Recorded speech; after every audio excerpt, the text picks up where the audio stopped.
This is an introduction to the Elok Asia EX camera for use in Zone 0, Zone 1 and Zone 2 hazardous areas. The Zone 0 camera is a good option for tank cleaning, manhole inspection and other hazardous area camera applications. This EX camera is ATEX certified for use in Zone 0 hazardous areas.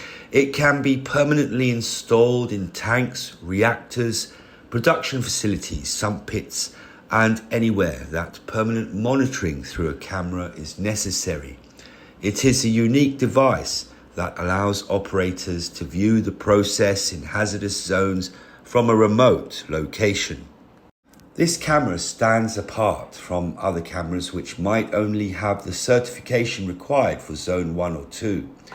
The ATEX Zone 0 camera allows users to continually monitor video feed in areas where it was formerly not possible due to hazardous area certification requirements and product limitations.